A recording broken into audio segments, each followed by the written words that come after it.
Hello and welcome. My name is Denia Troxel. Today's presentation is the one given at the Department of Pesticide Regulations Environmental Justice Advisory Committee workshops held in May 2025. This presentation will give some background on who DPR is, EJAC statute, what was being requested from the workshops, and next steps. Let's get started. The Department of Pesticide Regulation is part of the California Environmental Protection Agency, or Cal EPA for short. Other organizations that are under Cal EPA are called sibling agencies. They are CARB, California Air Resource Board, OEHA, California Office of Environmental Health Hazard Assessment, DTSC, Department of Toxic Substance Control, Cal Recycle, and the California Water Boards. The mission of the DPR is to protect people and the environment by fostering sustainable pest management and regulating pesticides. How do we achieve our mission? DPR has about 400 staff, mainly scientists, who evaluate pesticide for human health and environmental impacts.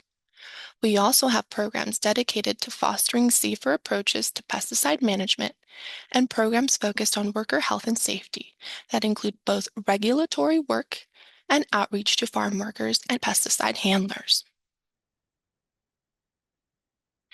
Let's take a moment to define what environmental justice is. Environmental justice is the fair treatment and meaningful involvement of people of all races, cultures, incomes, and national origins with respect to the development, adoption, implementation, and enforcement of environmental laws, regulation, and policies. How does this relate to the department?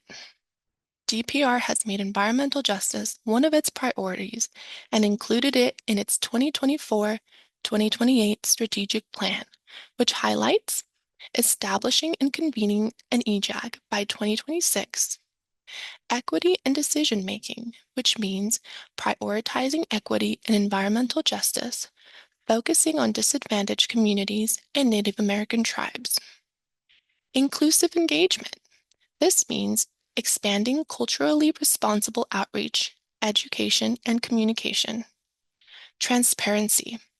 Involving public access to data and decision-making rationale.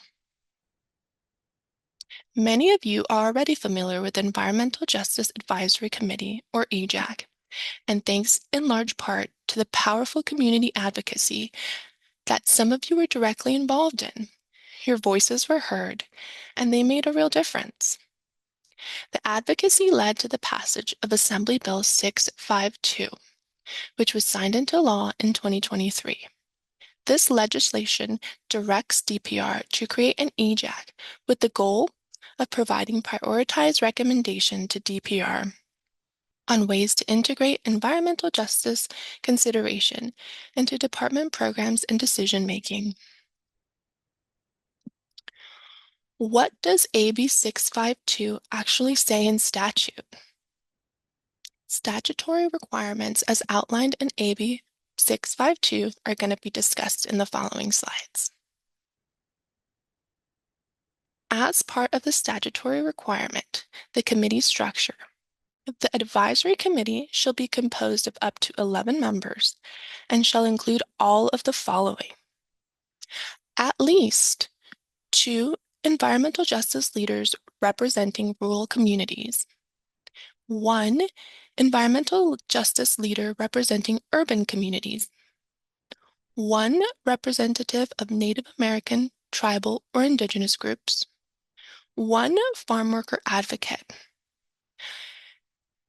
The committee may also include up to 1 person with expertise in issues affecting socially disadvantaged farmers or ranchers, 1 agroecologist or biologist with environmental justice background. EJAC members will be nominated by an organization that seeks to achieve environmental justice, be appointed by DPR's director.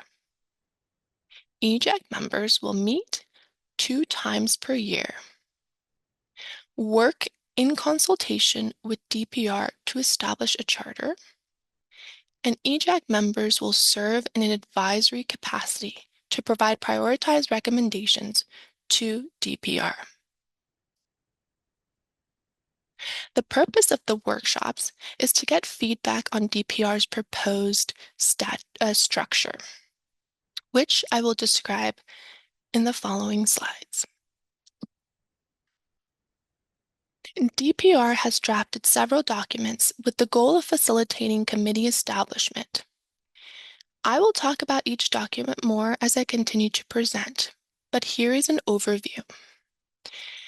We have drafted several documents which fall into 3 different categories. The first category is seeking public input to finalize. Those documents are draft scope of work, draft scoring criteria. The other are welcoming input. This is the draft charter. And lastly, sharing information. The document that falls under this category is the transparency memo. For the draft scope of work, the workshops are to seek input on the actual written portion of the scope of work. The scope of work itself involves developing a charter, advising DPR, engaging with communities, develop prioritized recommendations, serve in an advisory capacity role, submit prioritized recommendations to DPR, and participate actively. So those are some of the things the scope of work touches on. The other document that we are seeking input on is the draft scoring criteria, which outlines how DPR will evaluate EJAC membership application based on qualifications, contributions, and alignment with AB 652. There are 3 steps to the scoring criteria. 1 is initial threshold screening of application. 2 is applying weighted criteria as seen on screen. And 3, nomination review and recommendation. DPR's director will appoint the EJAC members.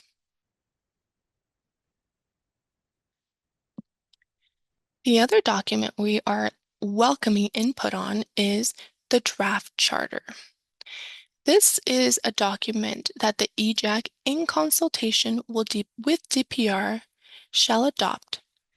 This means that we are seeking input on this, but any finalized changes will have to be adopted by the committee itself once it has been seated. The draft charter touches on governance structure, term limits, application process for new EJAC members, details the process for identifying prioritized recommendations for submittal to DPR. The charter will be adopted, as previously mentioned, by a majority vote of EJAC members and revised as necessary. The last document that we have drafted for sharing purposes is the transparency memo. The EJAC is subject to Bagley-King, and this memo outlines what the legal terms that are involved becoming an EJAC member. It provides a legal overview of the Bagley-King Open Meeting Act, Public Records Act, and conflict of interest requirements for all DPR committees, including that of the EJAC.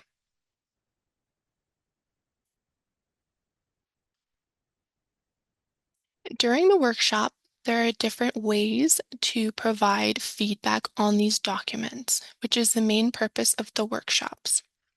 These documents were meant to facilitate the EJAC and continue to evolve its process.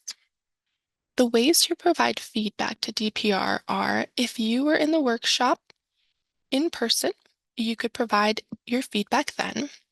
You could also provide feedback via an online portal, via email at ejacinfo@cdpr.ca.gov, via mail to the Department of Pesticide Regulation at the address provided. Any feedback will be received through May 15th.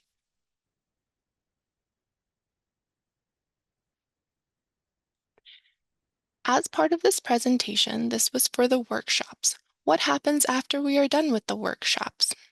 Well, in late spring, any feedback obtained from the workshop through May 15th will be incorporated as able in the documents that we are seeking input on, so the scope of work and scoring criteria. Other documents, such as the charter, we will look over the recommendations or suggestions and input and put it to advise for the EJAC to consider once it has been seeded. Late spring, we will incorporate that feedback and then open nominations. In our timeline, we see that in early summer, we are going to close nominations, and summer will be selecting members. In early fall, we'll confirm members, and in late fall, first EJAC meeting is slated to occur. As of now, this timeline is currently what is being adopted and on track. Thank you so much for listening to my presentation about what was discussed in the EJAC workshops of DPR during May 2025.